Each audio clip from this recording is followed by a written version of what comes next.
কোটা সংস্কার আন্দোলনে সংঘাত সহিংসতা এতটাই ভয়ঙ্কর ছিল যে প্রাণ হারানোদের লাশ নিতে আসেনি কেউ।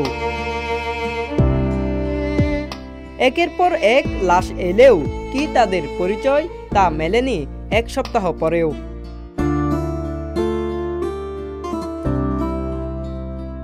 রাজধানীর শহীদ সোহরাওয়ার্দী মেডিকেল কলেজ হাসপাতালে পড়েছিল 3টি মরদেহ। হাসপাতাল কর্তৃপক্ষ বলছে কোটা সংস্কার আন্দোলনের মধ্যেই আসে এসব মরদেহ।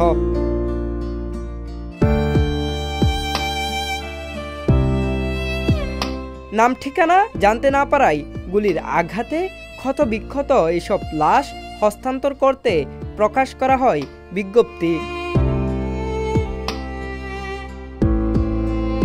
বিজ্ঞপ্তি দেখে লাশ নিতে আসে খেলাফত মজলিস নামের একটি সংগঠন।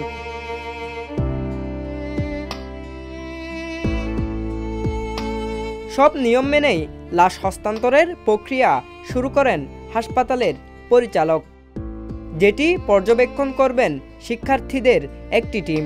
আমি আবুল কালাম, খেলাফত মজলিসের কর্মী।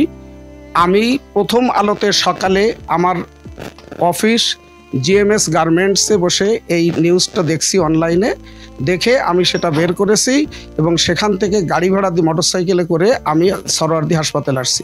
ইভেন অফিসে থাকা অবস্থায় আমি পরিচালকের সাথে কথা বলেছি এবং উনি বলছেন যে আপনি আসেন। আমি এও বলেছি যে আমার জন্য মিনিমাম 10টা লাশ রাখবেন, অন্যরা আমি যাতে নিতে পারি, আমি যেহেতু ব্যক্তি। তো আমি এইগুলা আসে দেখলাম এখানে ছাত্ররা আছে, আমি ছাত্রদের সামনে বললাম এবং ওরা আমাকে অ্যাপ্রিসিয়েট করলো এবং আমি ওদের সহযোগিতায় এখান থেকে মিনিমাম 10টা লাশ নিব এবং 10টা লাখের অর্থনৈতিক যত খরচ আছে সব কিছু বিয়ার করে আমি ওদের অভিভাবক, ওই 10টা লাশের বাপ হিসেবে আমি তাদেরকে দাফন করব।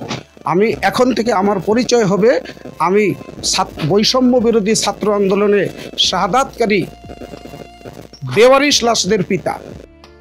কোটা সংস্কার আন্দোলন ঘিরে 41 জনের মৃত্যু হয় শহীদ সোহরাওয়ার্দী মেডিকেল কলেজ হাসপাতালে। জরুরি বিভাগ থেকে এমন তথ্য নিশ্চিত করা হয়। আপনারা যে বিষয়টি নিয়ে অবতারণা করেছেন এটা অত্যন্ত জনগুরুত্বপূর্ণ এবং এটা সেন্সিটিভ ইস্যু।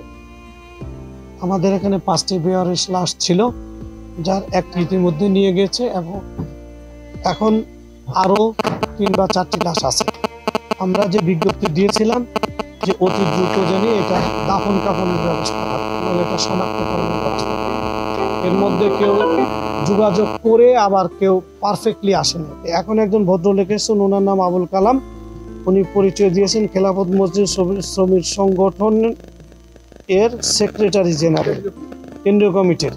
আমরা ওনার পরিচয় ভোটার আইডি কার্ডের মাধ্যমে এবং ওনার সংগঠনের ব্রোশিউর এবং ওনার অফিসিয়াল আইডির মাধ্যমে নিশ্চিত হওয়ার পরে বৈষম্য বিরোধী ছাত্র 2জন ছাত্র ফারহান দিনার এবং সাইফুল ইসলাম রাব্বিকে সাক্ষী রেখে আমরা এই লাশটি হস্তান্তরের নির্দেশ দিয়েছি। এদিকে হাসপাতালে মৃত ব্যক্তির লাশ নেওয়া থেকে শুরু করে সেবা গ্রহণে নানা অনিয়মে চোখ পড়ে সাধারণ শিক্ষার্থীদের। তাৎক্ষণিক পরিচালকের রুমে ডেকে করানো হয় শপথ। দুর্নীতি করব না, কারো কাছ থেকে 1 টাকা নিব না। আমি সৎ থাকবো, মানুষকে সৎ থাকতে সহযোগিতা করব এবং লাশ নিয়ে কোনো ধরনের হয়রানিমূলক কাজ করব না। আরেক নার্সের সঙ্গে চলে বাকবিতণ্ডা।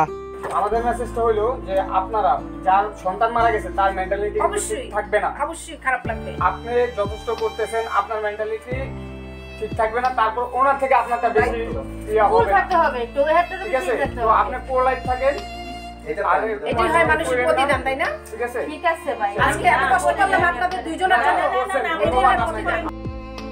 জাহিদুল ইসলাম আরিফ, সংবাদ প্রকাশ, ঢাকা। সংবাদ, ফিচার ও অনুষ্ঠানের জন্য ভিজিট করুন সংবাদ প্রকাশের ওয়েবসাইট এবং যুক্ত থাকুন ফেসবুক পেজ ও ইউটিউব চ্যানেলের সঙ্গে।